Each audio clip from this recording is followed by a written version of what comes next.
Welcome, Sagittarius, to your monthly forecast for January 2020. This is for the Sun or the Ascendant. If you've yet to subscribe to my channel, I'd be honoured if you did so now. Please click or tap on the bell notification symbol on the desktop version of YouTube. This month begins with a gathering of energy in your second solar house. This is, of course, Capricorn, which is very much to do with Earth, and it's to do with tangibility. And over the last couple of years, Saturn has been having a major impact in this area. It's been asking you to perhaps become more discriminating about the things that you value, also to work on your sense of self. And because Saturn, of course, can be about structures, but it can also be about limitation, it's possible that you haven't always felt the greatest with yourself, or there has been some kind of income stream that used to be of great use to you has dried up, and you've been working incredibly hard to recreate a new reality. Now, one of the things that's been helping you to do that has been the transit of Jupiter in your zodiac sign through till the beginning of December, and then it moved into the sign of Capricorn. Now, in Capricorn, Jupiter is in detriment, but I think broadly for you, this can still be very positive. If we think in terms of mundane astrology, so the astrology of countries, international systems and so on, perhaps Jupiter will have a more quelling impact. But I think for you, it's a way to counterpoint the energy of Saturn, which is going to continue for some of this year in your second solar house, because it does move into Aquarius in 2 spells.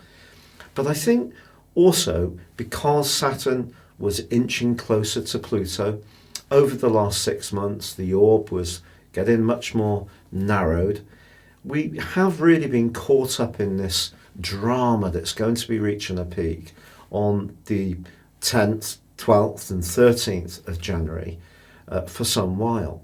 But Jupiter generally, I think, can be very positive for you, not least as you start this new year. It's in a combination with the planets of commerce, Mercury, which is pretty happy in the sign of Capricorn, and they are both angling superbly to Uranus, the planet of innovation, which is asking you anyway to be as flexible and open-minded as possible about the way that you seek employment or you provide your services. Now, that could come through being flexible in terms of the hours you will work, or it could be flexible in terms of the type of ways that you can work. So, for example, work for yourself, work for an employer, perhaps have several different jobs. But the chance to use a fresh approach to creating income is certainly very much to the fore as you start this new year, and that's wonderful. Your communicational skills are also blessed by the energies of Venus, and you can have a major impact on people, not just with what you say, but how you say it. Now, the moon is in a very beguiling part of your scope, your 4th house, conjoining with Neptune. Now, this is going to be something that can have an imprint on the whole of 220 in terms of your solar return. But I think it's just also saying to you that it is going to be important to think of your sense of self around security, around your emotional health. One of the great things about being a Sagittarius is your optimism, your desire to embrace the next exciting new experience if something doesn't go right. But I think you may find yourself surprisingly tender as you enter this new year, and maybe in some ways a bit tentative. And part of the reason for that is not only do you have the moon in this part of your scope that is to do with your emotional identity, your family life, where you live, your sense of security, you also have Mars, which is to do with drive, in a very tender psychological part of your scope, your 12th solar house. So these 2 things do determine that when you're thinking about building the foundations of your sense of self with the help of the planets early in January, then communication, but sensitive and insightful communication about your vulnerabilities, about your shadow side, about your subconscious is going to be just as important as the more visible ways in which you can project your confidence and your sense of success. And the midpoint between the moon and the sun puts it right beside Venus in your third solar house. So your skills as a communicator are going to be critical this month. But as you make your way into 220, so Jupiter is conjoining with Mercury, forging that link to Uranus, so that's splendid. But it's also going to be moving and getting closer as the month goes on to the South Node. And in fact, by the 7th, they are going to come together. And it's possible that any hard work or investment of energy, particularly with the help of Jupiter going through your own sign, if you've been working in a more individualistic way or rekindling some fresh approach, I do feel that this conjunction can actually be very positive. Also, Mars moves into your sign on the 2nd. That's going to move you into the present. You're going to feel more directed, more powerful. You're not going to be so anxious. And it's going to give you a real head of steam, a determination to achieve things, and a more directed approach to things, more punch. And you're going to find that this gives you impetus and traction quite quickly.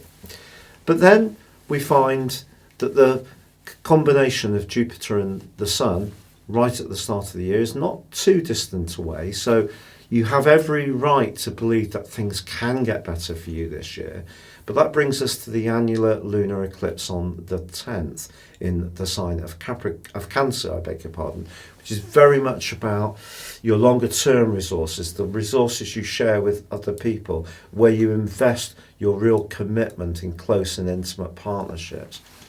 So that may be something that could be challenged over the following 6 months, particularly if you're trying to assert your sense of worth in a more visible way.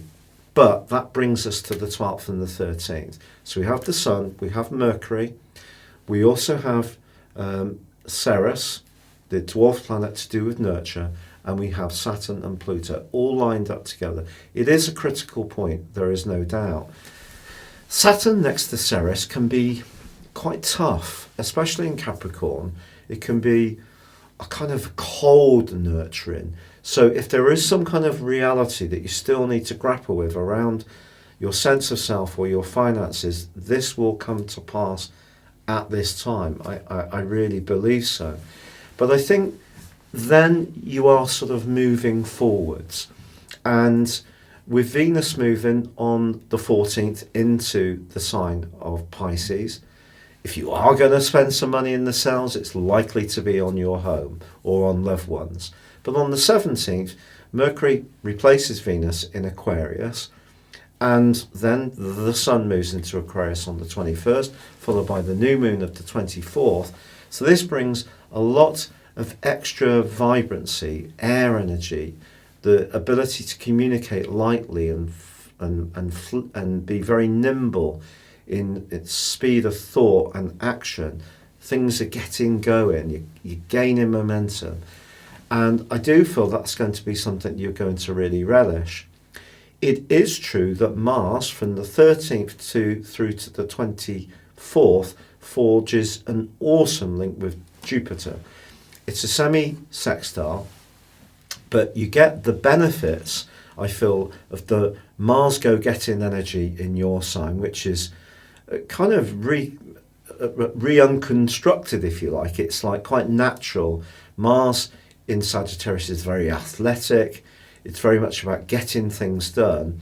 But Jupiter in Capricorn is a bit more guarded, a bit more watchful. It's not rushing into things where angels fear to tread. And that's going to be a lovely combination. But I have to be honest, Mars does clash with Neptune in the last week of this month.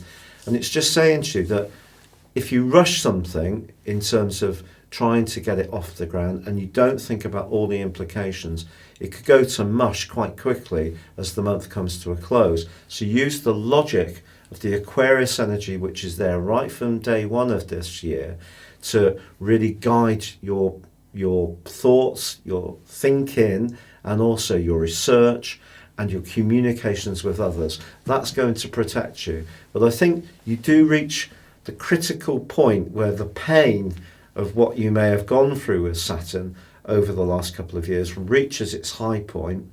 By the 18th of February, Saturn starts to move away from Pluto, and Jupiter is actually going to be forging a very positive alliance with Jupiter for quite a lot of 220. So that can be change, but change with growth.